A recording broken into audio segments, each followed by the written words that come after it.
नमस्कार, स्वागत है आपका सत्ते पे सत्ता में। मैं हूं आपके साथ अतुल प्रताप सिंह। राणा सांगा पर जो बयान दिया गया, सांसद सपा के थे, लेकिन उसके बाद अब बवाल मच गया राज्यसभा में और उसमें कांग्रेस ने भी एंट्री मार दी है। एक शूरवीर का अपमान और उस अपमान के बाद उस पर राजनीति उत्तर प्रदेश और राजस्थान तक सीमित नहीं रही। राज्यसभा में बीजेपी ने इस मुद्दे को जम के उठाया, लेकिन कांग्रेस की तरफ से खड़गे साहब ने जब दलित का एंगल उसमें घुसाया तो उसके बाद आपत्ति और बढ़ गई। सवाल इस बात का है कि क्या एक शूरवीर का अपमान और उस अपमान पर माफी मांगने की बात वहां तक ये मामला सीमित रह पाएगा, या फिर यह मुद्दा अब चुनावी होगा और मुद्दा बढ़कर दलित तक भी जाएगा। राणा सांगा पर कमेंट के बाद हिंदुस्तान के कई हिस्सों में मानो सेंटिमेंट भड़क गया, सियासत सुलग गई, सियासी गदर छिड़ गया। सपा सांसद रामजी लाल के बयान पर संसद तक घमासान मचा है। राज्यसभा की कार्यवाही शुरू होते ही सपा सांसद रामजी लाल सुमन के बयान पर हंगामा मच गया। गद्दार वाली टिप्पणी पर संसद में तनातनी बढ़ती देखी गई।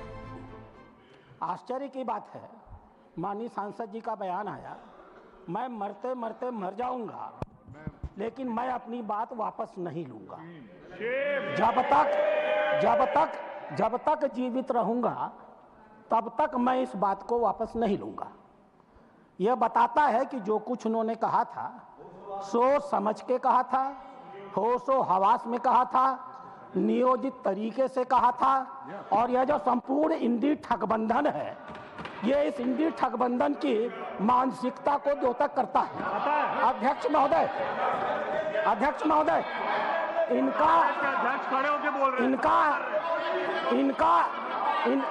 वाजपेयी जी, अरे बैठो यार।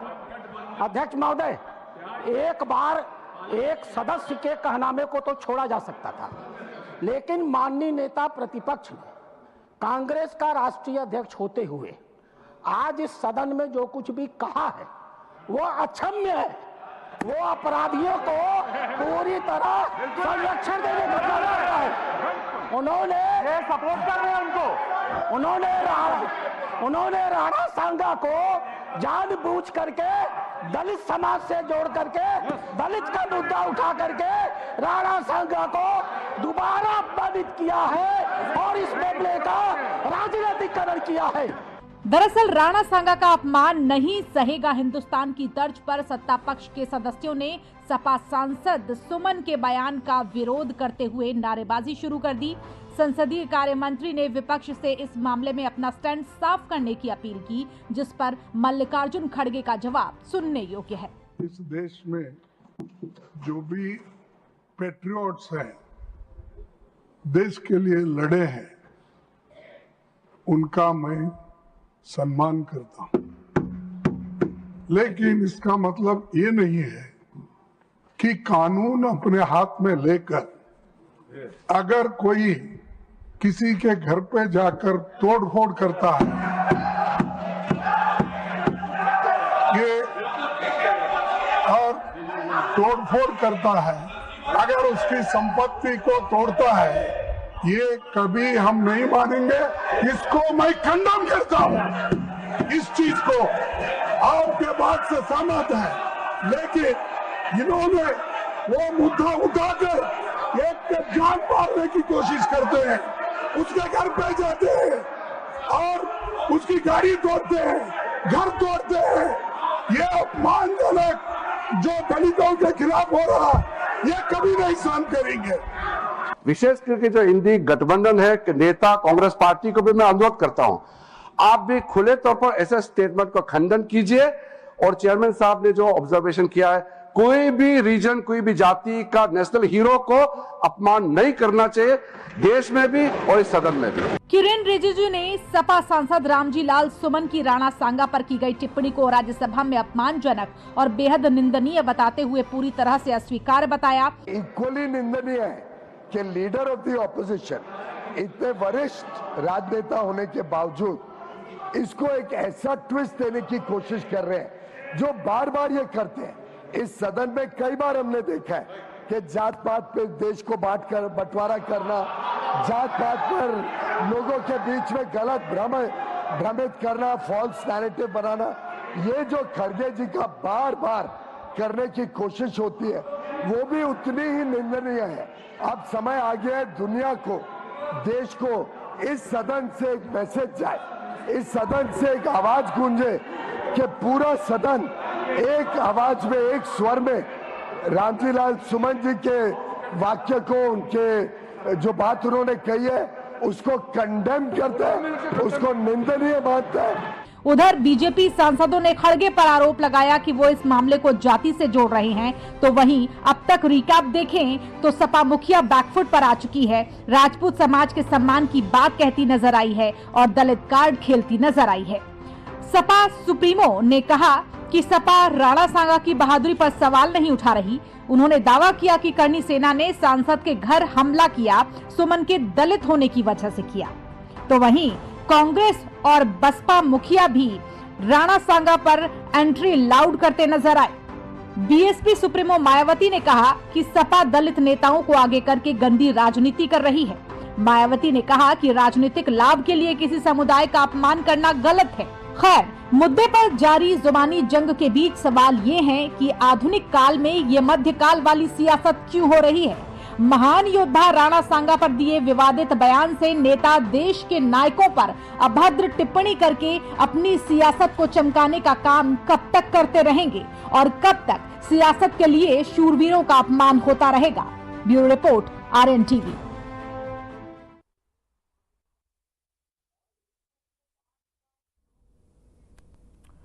बहरहाल तो बवाल बड़ा हो रहा है, लेकिन सवाल इस बात का है कि आखिर क्या इस पूरी राजनीति को सोची समझी साजिश के तहत उठाया गया, क्योंकि ये आरोप करणी सेना के साथ साथ तमाम राजनीतिक दल खासतौर से बीजेपी लगा रही है और उसमें मायावती की भी एंट्री है कि दलितों को साधने की कोशिश समाजवादी पार्टी कर रही, कांग्रेस भी उसकी लकीर पर आगे बढ़ रही है।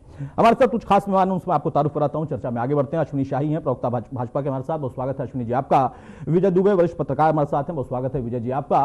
और डीपी यादव, प्रवक्ता समाजवादी पार्टी के, हमारे साथ जुड़ेंगे, उनसे भी हम चर्चा को आगे बढ़ाएंगे। लेकिन सबसे पहले अश्विनी शाही साहब, आज राज्यसभा में जिस तरीके से बीजेपी ने मोर्चेबंदी कर दी, आपको लग रहा है कि हाँ एक बढ़िया मौका मिल गया है, या जानबूझकर इस पूरे मामले को अब एक शूरवीर के अपमान से हटाकर दलित के ऊपर हमले तक ले जाया जा रहा है? देखिए, ये एक सोची समझी साजिश है और ये साजिश की शुरुआत कहां से हुई है, थोड़ा सीक्वेंस देखिए। दलितों को, क्षत्रियों को, ब्राह्मणों को किस तरीके से बांटने की साजिश चल रही है, और ये क्यों चल रही है? 66 करोड़ जो है सनातनियों ने अभी स्नान कर लिया, पीडीए ध्वस्त हो गया, कांग्रेस का एजेंडा ध्वस्त हो गया, तो सब लोगों ने शुरू कहां से किया? पहले औरंगजेब को पैदा किया गया, फिर बाबर आया, फिर गाजी आया, फिर राणा सांगा का अपमान किया गया। और कितने, मैं दोहरा चरित्र नहीं कहूंगा, मैं कहूंगा कितने दोगले हैं लोग। अखिलेश यादव का बयान आया है कि हमें राणा सांगा के वीरता पर कोई संदेह नहीं है, और उनका सांसद रामजी लाल गद्दार कह रहा है उस वीर को। ये दोगली मानसिकता है या नहीं है, इसको देखिए, सोचिए। और अब दलित से जोड़कर देखा जा रहा है। भाई, करणी सेना के लोग गए, शासन प्रशासन उनको रोकता, लेकिन आप लोगों को पत्थर चलाने की क्या जरूरत थी? ये रामजी लाल के घर से पत्थर चलाए गए, करणी सेना के कई लड़के घायल हुए, इनके यहाँ का तो कोई घायल भी नहीं हुआ। ये लोग तो प्रदर्शन करने गए थे, लेकिन छतों से किस तरीके से पत्थर चलाए गए, ये देखिए। ये सोची समझी साजिश है। क्षत्रिय वीरों का अपमान किया गया, और जबकि जो राणा सांगा 80 घाव शरीर पर लिए, एक आंख नहीं, एक हाथ नहीं, और वो युद्ध लड़ते रहे, तब हम और आप और रामजी लाल यहाँ हैं, वरना नहीं होते। लेकिन उसका अपमान, उस वीर का अपमान, तो वीरों का अपमान करना इन लोगों का काम है। ये बुरहान बानी के नमाजे जनाजा में जाते हैं, अब्दुल कलाम साहब के उसमें नहीं जाते हैं, ये वीर अब्दुल हमीद के घर नहीं जाते हैं, ये ब्रिगेडियर उस्मान के घर नहीं जाते हैं, लेकिन ये औरंगजेब की खानदानी विरासत संभालने के लिए तैयार रहते हैं, चरण चुम्बन में हाजिर रहते हैं कि औरंगजेब ही तो हमारा आइडियल है। इनका इस तरीके से अबू आजमी ने कहा औरंगजेब एक महान था। तो जब महानता उनकी बताई जाती है और हमारे वीरों का अपमान होगा, तो कहीं ना कहीं से प्रतिकार होगा ही होगा, और वो प्रतिकार झेलना पड़ेगा। लेकिन शासन सत्ता उत्तर प्रदेश में बीजेपी के हाथ में है, हम लोग इसकी निंदा करते हैं। सबको जो गिरफ्तारी हुई है, जो चिन्हित किए गए, उनकी गिरफ्तारी हुई है। किसी के साथ भेदभाव नहीं है, सबका साथ, सबका विकास की भावना है। लेकिन सांसद को और उनके पार्टी के मालिक को ये समझना चाहिए कि हमारे जो वीर आइकॉन हैं उनका अपमान करेंगे, तो फिर उनका परिवार, उनके वंशज भी प्रतिकार करने के लिए तैयार होंगे और वो झेलना पड़ेगा। ठीक है विजय दुबे जी, एक पत्रकार के तौर पर इसको हम कैसे देखें? कई दौर में हमने देखा इस तरह की बातें उठती रही हैं, उसका विरोध होता रहा है, लेकिन अब इस पूरे प्रकरण को उत्तर प्रदेश के सिनेरियो से अगर हम जोड़कर देखें तो सीधे तौर पर कहा जा रहा है कि 27 के पहले की एक भूमिका बनाने की कवायद की जा रही है। क्या वाकई ऐसा है? क्योंकि एक तरफ संसद के अंदर कोई बात रखी जाती है, वहां उसको लेकर फिर माफी मांगने न मांगने पर बात होती है। उनकी पार्टी के मुखिया पहले कुछ और कहते हैं, बाद में सफाई देते हैं कि हम राजपूत समाज के साथ हैं, लेकिन अब उनके सांसद माफी मांगने से बिल्कुल अपने आप को अलग कर रहे हैं और पूरे प्रकरण को दलितों से जोड़ता हुआ विपक्ष दिखाई दे रहा है। कांग्रेस और सपा, मायावती को डर इस बात का है कि कहीं वाकई इसका फुटेज ना मिल जाए, इसलिए उन्होंने भी एक्स पर पोस्ट कर दिया। देखिए, ऐसा है कि राजनीति जो है कहीं ना कहीं जातिगत है, इसमें तो कोई दो राय नहीं है। उत्तर प्रदेश बिहार की राजनीति जाति समीकरणों के आधार पर ही टिकी हुई है और वही आमतौर पर सारी पार्टियां उसको उसी समीकरणों को आगे बढ़ाती हैं जिससे कि वोट बैंक को सुरक्षित रखा सके। तो जहां तक बात ये राणा सांगा वाली है और रामजीलाल सुमन के बयान की बात है, तो रामजीलाल सुमन ने जो बयान दिया है वो राज्यसभा में दिया है, लेकिन माफी उन्होंने माफी न मांगने की बात है वो राज्यसभा में नहीं कही उन्होंने। दूसरी बात है, जो आज का बयान है खासतौर पर जो कि कांग्रेस के नेता खड़गे का बयान है, वो बेसिकली उन्होंने एक आप कह सकते हैं कि एक डिफेंसिव स्टेप लिया है और वो डिफेंस इस बात का है कि भाई सब लोग जो भी सत्ता पक्ष के लोग हैं और पार्टियों के भारतीय जनता पार्टी के लोग हैं, उनका कहना है कि भाई दलित होने के कारण से आप हमारे साथ में जो है आप भेदभाव कर रहे हैं या दलित होने के कारण से ट्रीटमेंट कर रहे हैं। देखिए, ये जो स्टैंड है आज का स्टैंड असल में जब आप पीछे हटते हैं अपने बयान से या अपनी स्टेप से, तो आपको डिफेंसिव होना पड़ता है। ये आज जो खड़गे जी का जो बयान आपको सुनने को मिला और उसका हंगामा हुआ, वो एक डिफेंसिव स्टेप है कांग्रेस की। अब वो अपने बचाव की मुद्रा में है और बचाव चूंकि सारी चीजें जो है वो बैकफायर कर गई हैं, वो बैकफायर के कारण से अब बचाव करने की स्थिति जो हो सकती थी वो उसको डिफेंसिव स्टेप को अपनी ओर से ले रहे हैं। तो मैं ये मान के चलता हूं कि जो राजनीति में जो जातिगत समीकरणों के वो साधने वाली जो रणनीति है वो अपनाई जाती है, सभी पार्टियां अपनाती हैं और वो अपनाई जा रही है। अब सवाल ये उठता है कि दलित वोट बैंक को कौन साथ पाएगा? तो ये जो 2027 हो गया या बिहार के इलेक्शन की बात हो गई, उसमें ये सारी चीजें आपको अब धीरे धीरे आगे आती हुई नजर आएंगी। तो ये एक डिफेंसिव स्टेप है, मैं मान के चलता हूँ। माने इसको विजय जी कि ये बीजेपी के लिए एक बढ़िया मौका मिल गया। सपा के सांसद का बयान, उनके नेताओं का जिस तरीके का रिएक्शन है और कांग्रेस जिस तरीके से डिफेंसिव मोड में आ रही है, इस मुद्दे को हम कंटिन्यू होते देखेंगे। अभी निर्भर इस बात पर करता है कि आगे इस मुद्दे पे किस प्रकार से इसको राजनेता बनाते हैं और किस तरीके इसको आगे लेके जाते हैं। तो ये कंटिन्यूटी, देखिए एक बहुत महत्वपूर्ण बात यह है कि जो भी वो हमारे यहाँ का पॉलिटिक्स का जो पैटर्न है, उस पॉलिटिक्स के पैटर्न पे कहीं ना कहीं मुद्दे जो होते हैं वो जाति से या समुदायों से जोड़ते ही आगे बढ़ाए जाते हैं। अब चाहे आप औरंगजेब की बात कर लीजिए, तो भाई औरंगजेब का मुद्दा तो जिसने उठाया था वो तो पीछे हटने लगा बाद में, कि तो मीडिया के लोगों ने पूछा तो मैंने जवाब दे दिया, लेकिन जब आपने मीडिया के सवालों का जवाब देते हुए और अपने मन की बात कह दी, तो भाई मीडिया अपना काम करेगा ना। अब पार्टियां कैसे लगती हैं उसको? भाई भारतीय जनता पार्टी को लगता है कि भाई नागपुर में जो दंगे हुए वो कुल मिला के औरंगजेब के विवाद की परिणति थी। तो जो भी जैसे आगरा की बात हो रही है, भाई आगरा में हमला उनके घर पे क्यों हुआ, करणी सेना के लोग आगे क्यों आए? भाई उनको ये लगता है कि भाई राणा सांगा के ऊपर जो भी ये आरोप लगाए गए अनर्गल है और ये इस प्रकार की बातें नहीं होनी चाहिए। तो देखिए, एक वोट बैंक की नाराजगी का खामियाजा हर पार्टी को भुगतना पड़ता है और आज की डेट में कांग्रेस और समाजवादी पार्टी को इस बात का निश्चित तौर पर डर है कि वो वोट बैंक जो है वो हमारे हाथ से खिसक सकता है और ये डिफेंसिव मोड है कांग्रेस का और इसमें कोई दो राय नहीं है। जी, अश्विनी शाही साहब, जो बात विजय जी कह रहे हैं कि बीजेपी के लिए मौका मिल गया है, बढ़िया मौका है, लेकिन आप कह रहे हैं कि हम इसको मौके के तौर पर नहीं दिख रहे हैं। लेकिन जब कोई प्रदर्शन होता है, करणी सेना अगर वहां पर जाकर कोई प्रदर्शन कर रही है, शांतिपूर्ण तरीका तो ठीक है, लेकिन वहां पर जाकर अगर गाड़ियों को तोड़ा जाएगा, किसी के साथ कुछ और हाथापाई की जाएगी, तो फिर वहां पर पुलिस प्रशासन का रोल क्या होता है? यह आरोप आप पर लग रहा है कि आप लोगों ने जानबूझकर मौका दिया, आपकी सरकार ने मौका दिया। देखिए, ये आरोप लगाने वाले ये लोग लगाएंगे ही, उसमें कोई दोष नहीं है। विरोधी दल के लोग हैं, वो सामने वीडियो आ रहे हैं, दिखाई दे रहा है, निहत्थे गए थे वो लोग। कोई ऐसा नहीं कि असलहे लेकर पहुंच गए होते। अगर उतने लोग असलहा लेकर पहुंच गए होते तो कमलेश तिवारी की स्थिति जो उन लोगों ने किया, उन्हीं के पार्टी के, उन्हीं का गुणगान करते हैं लोग।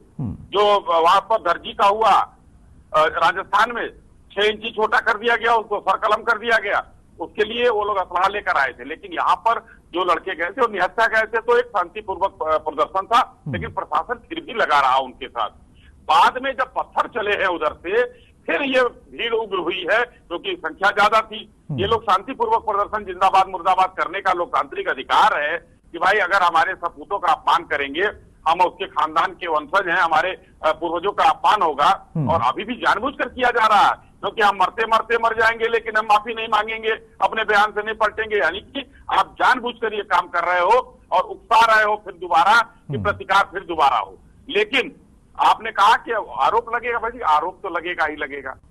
जब वहां पर जितने लोग थे, आए, झगड़ा जितने लोगों ने किया, बवाल किया, जो भी वहां पर घटना हुई, सब कैमरे में कैद हो गए और सब गिरफ्तार हुए, तो आरोप तो इसका लगेगा ही लगेगा। हम गिरफ्तार न किए होते तो ये लोग और ज्यादा कूदते।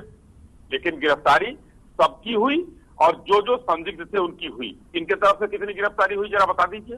जो पत्थर चला रहे थे लोग, छतों पर से वीडियो है, कहां से ये लोग आए थे पत्थर चलाने हुए। तो ये देखने वाली बात है। हम लोग इसकी सफाई नहीं देना चाहेंगे, मगर एक ताकीद करना चाहेंगे कि इस तरीके का भड़काने वाला बयान न दिया जाए, वो भी किसी सांसद के द्वारा।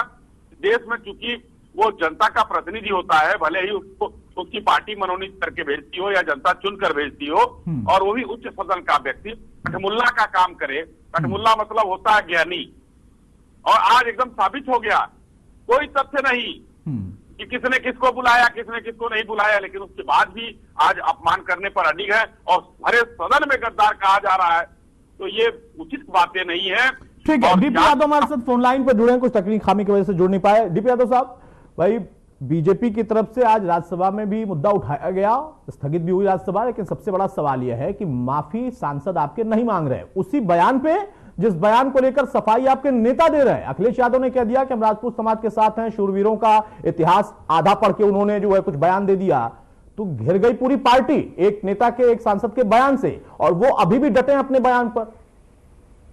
जी देखिए, निश्चित रूप से रामजी लाल सुमन जो है एक वरिष्ठ नेता हैं और वो सदन के कई बार सदस्य रहे हैं।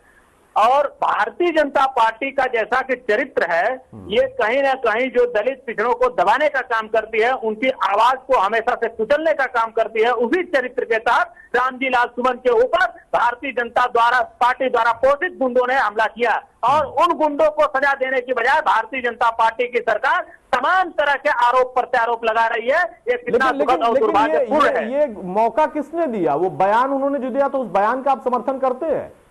बिल्कुल, निश्चित रूप से उन्होंने तथ्यात्मक बयान दिया। और ये मतलब आप कह रहे हैं जो समाजवादी पार्टी और डीपी यादव ये कह रहे हैं कि जो बयान उन्होंने दिया है राजसांगा को लेकर कि वो गद्दार थे, तो आप मानते हैं कि वो गद्दार थे? इतिहास भाई साहब, आप इतिहास नहीं बदल सकते हैं। तो इतिहास में नेता ने कुछ और लिखा है, अखिलेश यादव ने तो कुछ और लिखा है कि उन्होंने आधा इतिहास पढ़ के बयान दे दिया। देखिए, हम तो ये चाहते हैं।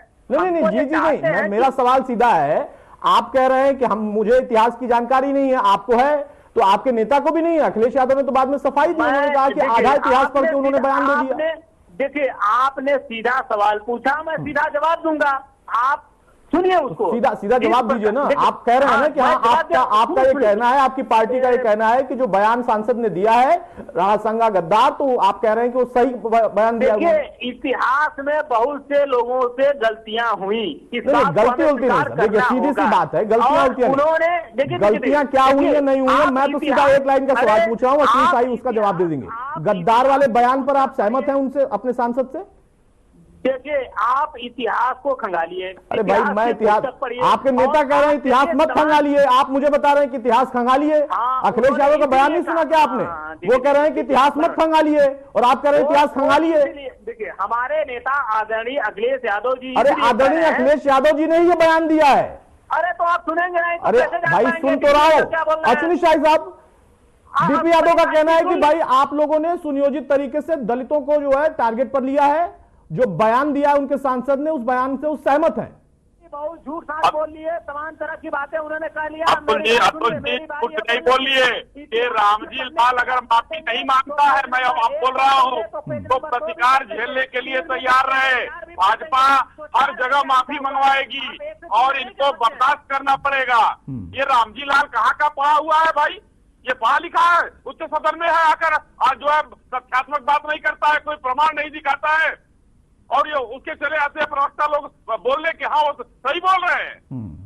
कैसे सही बोल रहे हैं वो बताए? वो राणा सांगा के महल की तरफ देखने की हैसियत है काम किया गया। आज बोल रहा है ये आदमी। उनके साथ बाबा साहब भीमराव अम्बेडकर द्वारा दिया गया संविधान है और संविधान के दम पर हम अरे उसी भीमराव अम्बेडकर को तुम्हारे नेता ने, यादव जी आपके नेता ने जो बात कही उसको आप गलत कैसे ठहरा सकते हैं? अच्छा एक मिनट डीपी यादव, एक मिनट। गलत तो आप अपने नेता को ही ठहरा रहे हैं। आपके नेता कुछ और बोल रहे हैं और आप कुछ और बोल रहे हैं।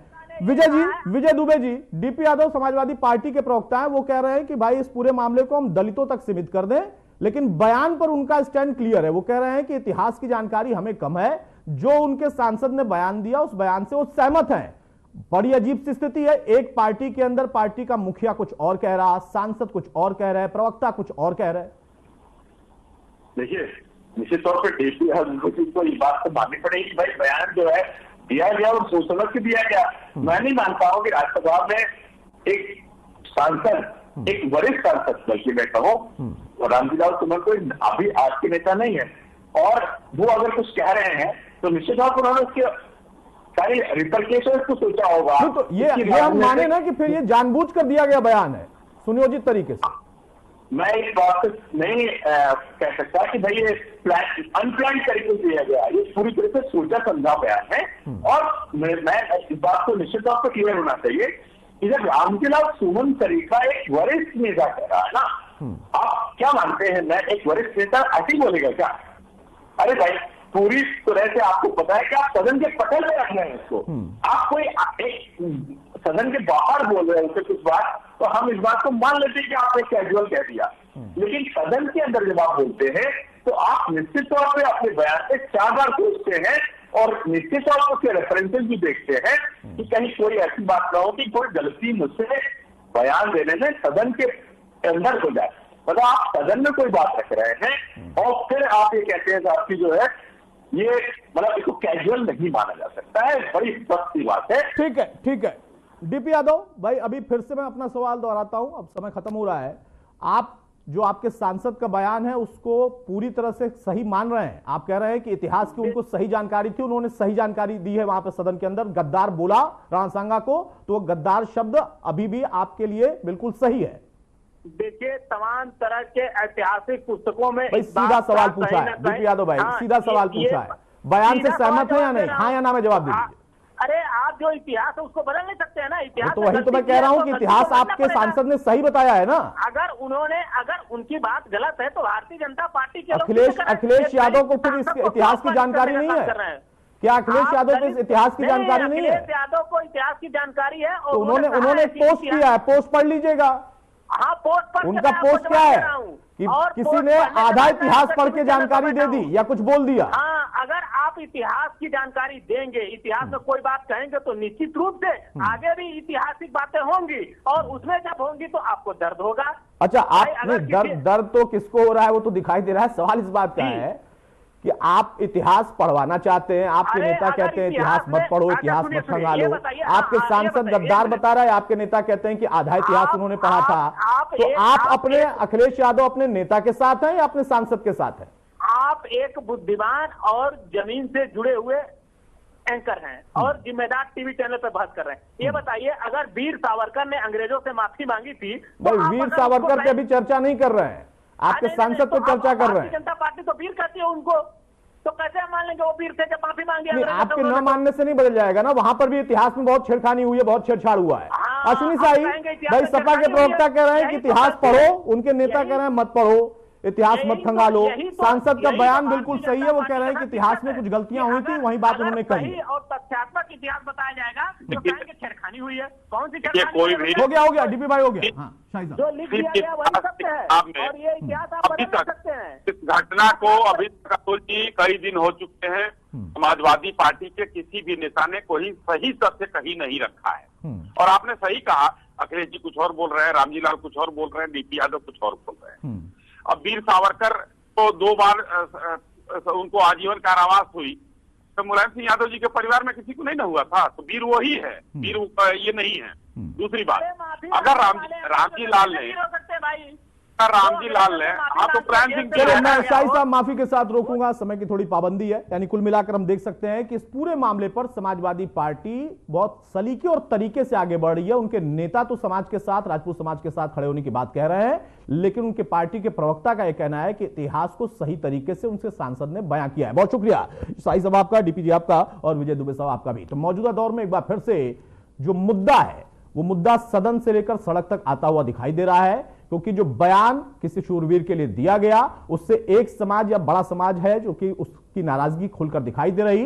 बीजेपी इस पर अपनी तरफ से अपनी बात तो रख रही, लेकिन बाकी दलों ने इस पूरे मामले को दलितों से जोड़ा है और दलितों की सबसे बड़ी चिंतक यानी मायावती, उनको इस बात का डर है कि कहीं यह मुद्दा वाकई उनको कोई लाभ ना दे जाए।